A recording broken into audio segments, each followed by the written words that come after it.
شاید یہ میرے بھائی بیٹھے ہیں، بزرگ بیٹھے ہیں، اس میں کوئی کر رہا ہو یا کوئی نہ کر رہا ہو، پر میں سپورٹ ناصر عباس صاحب کی کر رہا ہوں کہ جو انتہائی ایماندار، دیانتدار، خدمت گار، حیادار ایک جوان ہے، اور اس کی اتنی ایک یہاں کی خدمات ہیں، اس کا ٹریک ریکارڈ اتنا مضبوط، اتنا شاندار ہے کہ میں سمجھتا ہوں کہ ایم ایل اے صاحب نے بھی اس یونین کو سالیہ میں اتنے کام نہیں کیا جتنے اس بندے نے کروائے ہیں۔ اچھا بھائی صاحب، یہ جو ڈھیر سکندرآباد ہے، جی، یہاں کے لوگوں کے لیے آپ کا بڑا پروجیکٹ کیا ہو سکتا ہے فیوچر میں؟ میں سب سے بڑی بات تو یہ ہے سر، پینے کا صاف پانی یہاں نہیں، یہاں بھی نہیں ہے؟ یہاں بھی نہیں، اور اس اچھا کے لیے ہمارا یہ پورا ایک ارادہ ہے کہ ہم اپنے دوستوں سے مل کے جو ہمارے مخیر حضرات ہیں، ان شاء اللہ تعالیٰ ہمارا بھائی اگر جیتا ہے یا نہیں جیتا، دونوں صورتوں میں ہم یہاں کا ایک پینے کا صاف پانی کا پروجیکٹ بنائیں گے۔ دوسرا ہماری یہ روڈ جاتی ہے، گزشتہ 25 سال سے یہاں سے شروع ہوئی تھی، 1 کلومیٹر ملی تھی، پھر اوپر سے انہیں دوسرا کلومیٹر دے دیا، اب یہ یہاں سے سالیاں کنیکٹ ہوتی ہے روڈ، ہوں اور سالیاں سے چمن کوٹ ہوتی ہے۔ اگر یہ جو روڈ ہماری بن جائے، ٹوٹل 7 کلومیٹر ہے، ہوں 2 بن گئی ہے، 3 بن گئی ہے، اور 4-5 رہتی ہے، ٹھیک ہے، اور یہ ہو جائے تو چمن کوٹ سے 1 گھنٹے میں بندہ پھاڑی پہنچ سکتا ہے۔ کیا بات ہے! یعنی کہ کتنا آسانی کے ساتھ بندہ چمن کوٹ سے اس طرف پھگواڑی پہنچ سکتا ہے، جب تک وہ کالے سے ادھر سے والے گھوم سے کے ہوتا ہوا چلے۔ بہت، ہاں، یعنی بائی کتنی پاس، بائی پاس، امپورٹنٹ بات ہے جی یہ۔ جی بالکل، ہاں اگر یہ 7 کلومیٹر روڈ بنوا کے دیتے ہیں، اگر سردار عتیق احمد خان صاحب کی نظروں سے ہم یہ ویڈیو گزری، تو ایم ایل اے ہیں، 7 کلومیٹر ان کو چاہیے روڈ، اور اس وجہ سے یہ ڈھیر سکندرآباد کے لوگ یہاں سے چمن کوٹ، چمن کوٹ سے لوگ سیدھے ڈھیر سکندرآباد یعنی پھگواڑی پہنچ جائیں گے۔ جی یعنی بہت فاصلہ آسان ہو جائے گا، جی بہت کم ہو جائے گا۔ یہ ایک بڑے امپورٹنٹ بات تاج بھائی صاحب نے شیئر جی کی ہے۔ جی اچھا بھائی صاحب، آگے بڑھنے سے پہلے محترم ناظرین، ہاں، میرے یوٹیوب چینل کو سبسکرائب کیجیے اور بیل آئیکن کو دبانا مت بھولیے۔ اس طرح میرا فیس بک پیج ہے، اس کو فالو اینڈ لائک کیجیے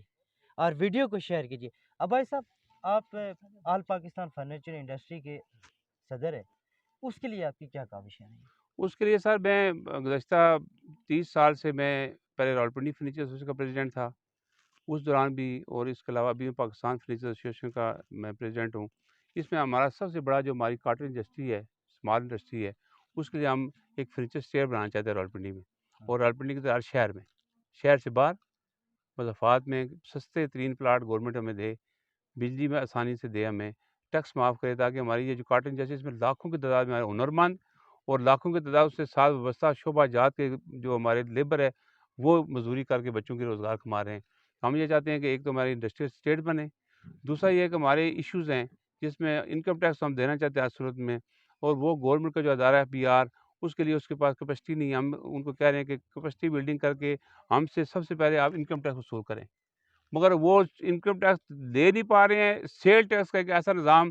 کہ جو بڑے انڈسٹریل، ڈپارٹمنٹل، انٹرنیشنل اور نیشنل چین کے اسٹوروں کے اوپر لاگو ہوتا ہے، اس کو لا کے چھوٹے دکانداروں کو لاگو کر کے اس ایک بڑے اچھے نظام کو سرفراز کرنے کی کوشش کی جا رہی ہے، جس کے خلاف 30 سال سے ہم جدوجہد کر رہے ہیں، اور آج تک بھی ہم اس سیل ٹیکس کے خلاف کھڑے ہیں۔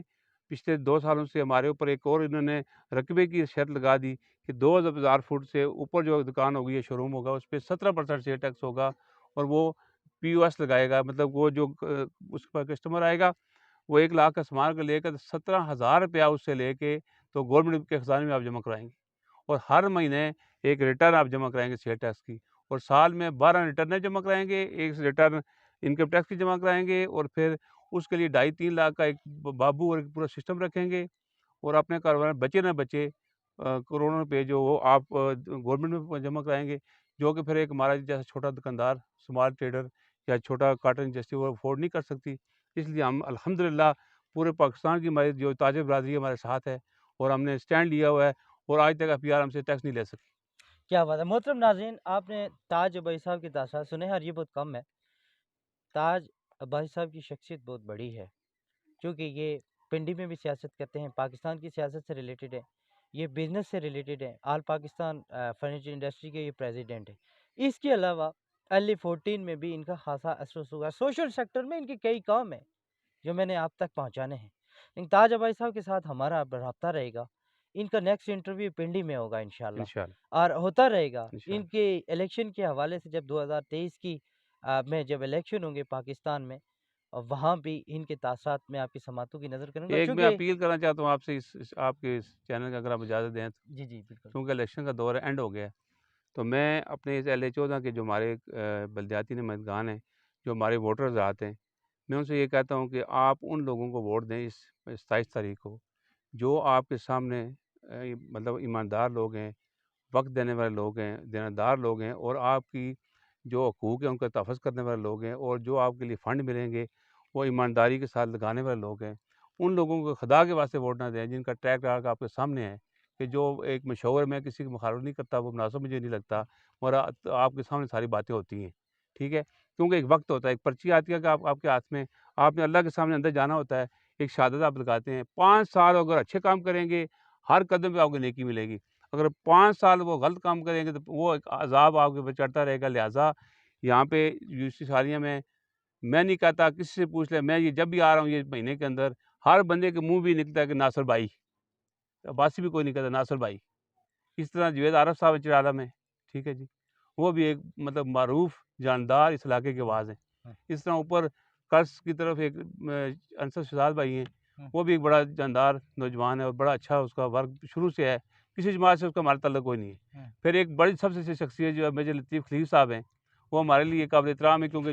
اب وہ ایک بلدیات کے شعبے میں آ گئے ہیں، تو میرے وہ ایک کولیگ بنے جا رہے ہیں، تو ان کی بھی ایک جاندار شخصیت ہے۔ تو میں سمجھتا ہوں کہ ایسے لوگوں کو اگر آپ آگے لائیں گے، اگر ڈسٹرکٹ میں وہ اپنا کنٹرول سنبھالیں گے، تو میں یقین سے یہ کہتا ہوں کہ ڈسٹرکٹ میں آپ کے جو بڑے پروجیکٹ آپ کو ملتے ہیں وہ اچھے ملیں گے، ان پہ کام اچھا ہوگا اور آپ کا علاقہ ترقی کرے گا۔ اچھا محترم ناظرین، تاج عباسی صاحب نے ایک بات کی ہے کہ ووٹ اس آدمی کو دیں جو ایماندار ہو۔ بیسیکلی ہم ایماندار کہتے ہیں، ہمیں ایک دوسرے کے بارے میں بخوبی پتہ ہے۔ یہ جو کرامن کاتبین ہیں، رائٹ ہینڈ اور لیفٹ ہینڈ تو تھکتا ہی نہیں ہے لکھ کے، کہتا ہوگا یار مجھے میری ڈیوٹی کدھر لگ گئی ہے، اس کی باری کبھی کبھی آتی ہے۔ انشاءاللہ حالات یہ ہے، ایمانداری کا جو ہمارا کرائٹیریا ہے، جو ہمارے معاملات ہیں وہ یہاں تک ہیں، وہ ہمیں پتہ ہے، لیکن شیخ سعدی کا قول ہے کہ بالکل غلط ہونے سے تقریباً غلط ہونا بہتر ہے۔ تو آپ فیصلہ کر سکتے ہیں کہ آپ کو کون سا بندہ بہتر ہے جس کو آپ ووٹ دے سکتے ہیں۔ عباسی صاحب کے تاثرات میں پھر سے آپ کی خدمت میں پیش کروں گا، ان کی بہت سی خدمات ہیں۔ جاتے جاتے میں آپ سے یہ کہوں گا کہ میرا یوٹیوب چینل اگر آپ نے سبسکرائب نہیں کیا تو اس کو سبسکرائب کیجیے، پریس دا بیل آئیکن لازمی کریں۔ اس طرح میرا آفیشیل پیج انصر عباسی پاکستان، اس کو لائک کیجیے، فالو کیجیے اور ویڈیو کو شیئر کیجیے۔ اجازت چاہوں گا، Ansar Abbasi social media news, Dheer Sikandarabad, تحصیل دلکوٹ، ڈسٹرکٹ بغداد کشمیر، یہ یوسی سالیہ ہیں۔ جی جی sir, thank you sir. Thank you, جزاک اللہ۔